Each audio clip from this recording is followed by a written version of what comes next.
The Joe Rogan Experience. I want to talk to you about this. When you're talking about authenticity, I want to talk to you about.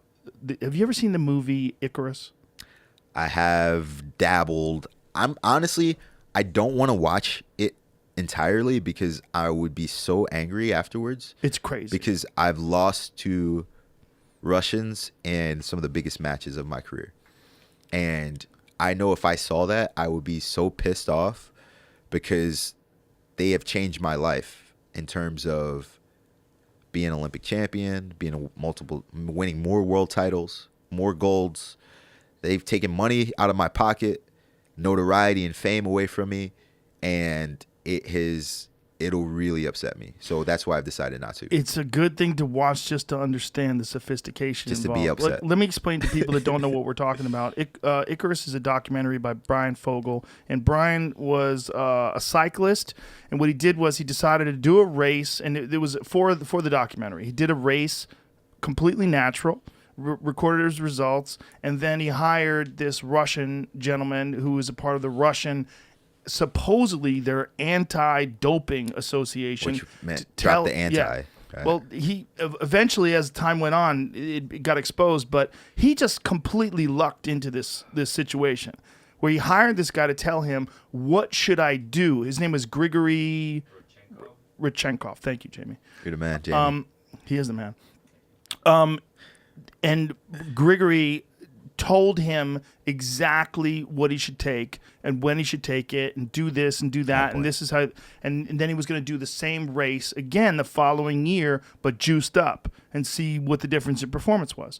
Along the way, the Sochi Olympics gets exposed that the Russians had cheated. And what they had done was, it was a super sophisticated scandal where they cut a hole in the wall and they were like transferring the dirty piss through one hole and giving them the clean sample to replace. So they had found that there was microscopic scratches in these supposedly impossible to open bottles. So the Russians had figured out a way to open these bottles. Those things. And have you seen the real ones? Have you ever seen one of the real bottles? No, I haven't seen them in the flesh. You cannot open them. Yeah. You will break them if you open them. Impossible. They like have this sophisticated system in there where it's locked into the interlocks with the glass. So once you close it as tightly as possible, you cannot reopen it. Well, they somehow or another figured a workaround to get in there and open it. And when they did that, they achieved an unprecedented number of gold medals. I mean, they dominated the Sochi Olympics in Russia. I'm pissed, bro. I'm hot because I'm hot. And we know it. Like, we know it. Pull up I don't even want to get into Please, get into it. So pull up I lost in the quarterfinals of the Olympic Games in 2016. There's a guy named Anwar Godoyev. I just want you to see a picture of this guy. You tell me. Was this in Rio? Clean. This was in Rio. In Rio, weren't a lot of the Russians, they were kicked out of Rio because of Sochi. They did the most failed test by Russia in all Olympic sports. First was track and field. Second was weightlifting. Third was wrestling. Wrestling was number 3 out of all Olympic sports. However many programs there are, I'm sure there are a ton of sports. You've talked about it. Wrestling was 3rd. They pro-date all these samples. So they're popping guys from 2008, 2012. And they're saying, you know what? This guy was on a substance. He was on, some sort of performance-enhancing drug. So we're going to strip him of his medal, and we're going to give the guy that took 5th place the bronze medal instead. But at that point, it's such a different experience. You never got to stand on the podium. You never got to travel the world and tell everyone about your medal. You never got to get that check that was associated with whatever success that you had. That and also, sponsor someone that you taking missed out away on. someone's gold medal and then giving it to you is not the same. It's not the same. It's not the same. So it's life-changing experience that you miss out on because these guys are being unhealthy and just straight up cheaters. So like, there's a certain amount of disdain that I have for Russia. I respect them because they're tremendous wrestlers. Not everyone cheats. But there are those who do. And it's well known in the wrestling community. And so at this point, we have had to just accept it and try to beat them. You just got to beat them because it doesn't matter. They are so powerful. The IOC is so powerful that regardless of what they do, Thomas Bach and the IOC will never make a stance in which they will completely ban Russia. So they've banned Russia from the Olympic Games, but the athletes that test cleanly can still compete under a different flag. So ultimately, it'd be like the independent Republic of Russia that they can still compete in, but the Russian flag will not be visible in Tokyo or in Paris in 2024. Really? You cannot compete under the Russian national flag. Really? Done.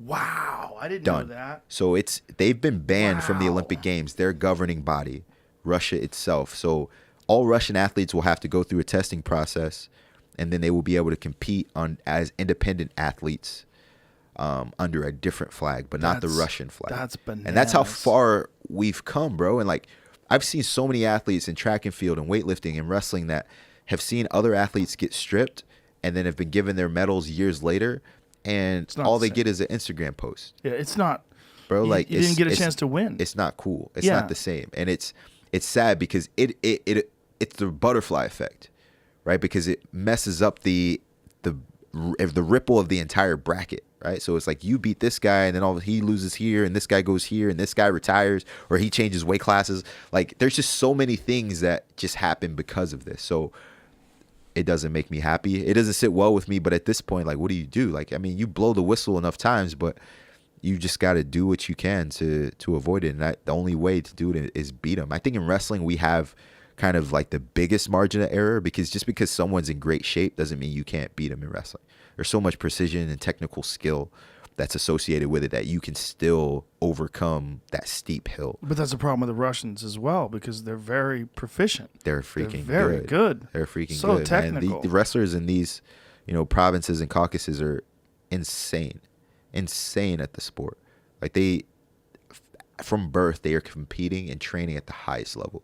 It's unlike like here, you got youth sports and you play games and you play freeze tag with your buddies at practice and you do a couple of rope climbs, you're done. Like, these guys are training like Olympians at 8 years old. They're doing back bridge kickovers and they're learning 5-point throws, and they're just technically savvy at a much earlier age because they're bred for this. We think we have it hard here. Like, poverty here is nothing like poverty in other countries, especially, in like Ossetia or Chechnya and all these places. Like, it's just a different vibe there. So they have some amazing wrestlers. An amazing motivation too with that poverty. Oh, it's life-changing. They're tied into the government. The U.S. is the only country that their Olympic team is not government funded. The only country in the world where Really? our Olympic team is funded privately by donations, corporate sponsors. That's it. We're the only country in the entire world.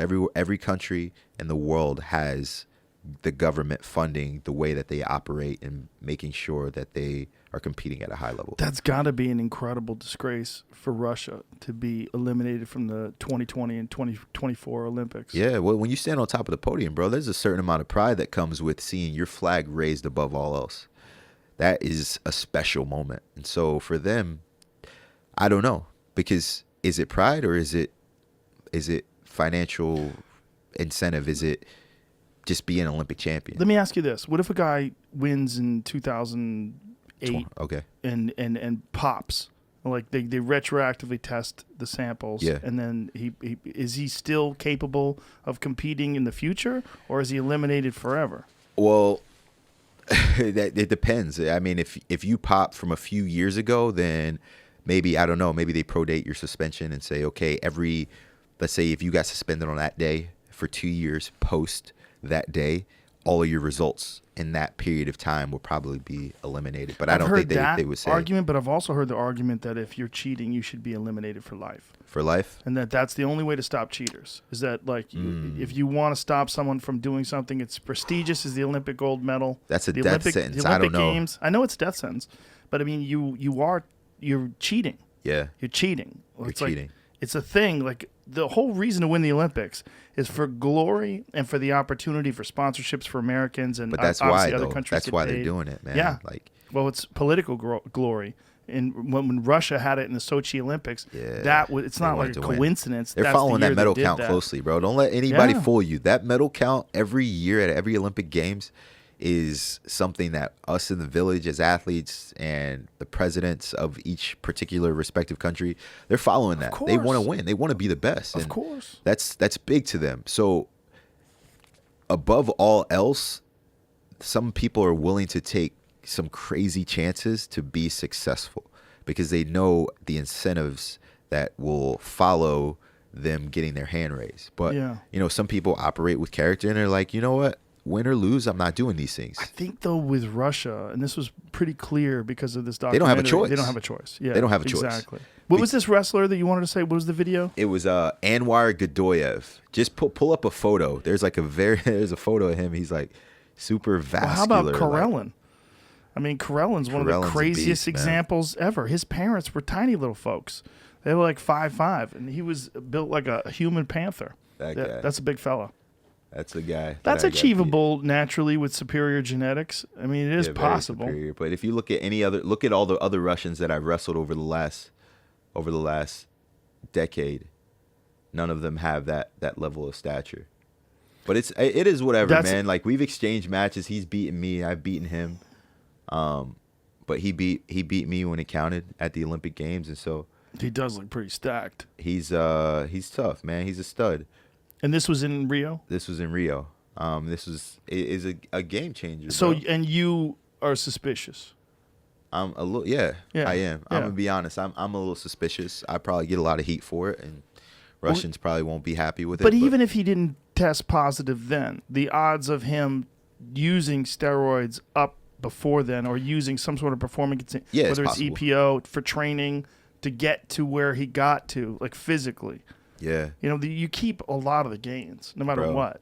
That's the hard part about it is within that space, if you don't have a choice, fine, right? Joe, listen, if you want to be on a podcast, you have to do this. Right. If the government tells you, hey, you want to compete for the Russian team, you have to take this. Or you can go be a construction worker for the rest of your life making minimum wage. You're like, I'll take that podcast. Give me that. Right. So I think it's a very different vibe there. Like, they don't have opportunity outside. Like, they can't go to university. They don't go to school. Russian wrestlers don't go to college. They don't go to universities and get 4-year degrees and get masters and go on to the corporate world. They don't do that. It's either you are an Olympic champion or they will choose a job for you. And it's probably not one that's super enticing. Or you will work in some sort of organized, syndicate. Yeah. It's just different. Catch new episodes of the Joe Rogan Experience for free only on Spotify. Watch back catalog JRE videos on Spotify, including clips. Easily, seamlessly switch between video and audio experience. On Spotify, you can listen to the JRE in the background while using other apps and can download episodes to save on data cost, all for free. Spotify is absolutely free. You don't have to have a premium account to watch new JRE episodes. You just need to search for the JRE on your Spotify app. Go to Spotify now to get this full episode of the Joe Rogan Experience.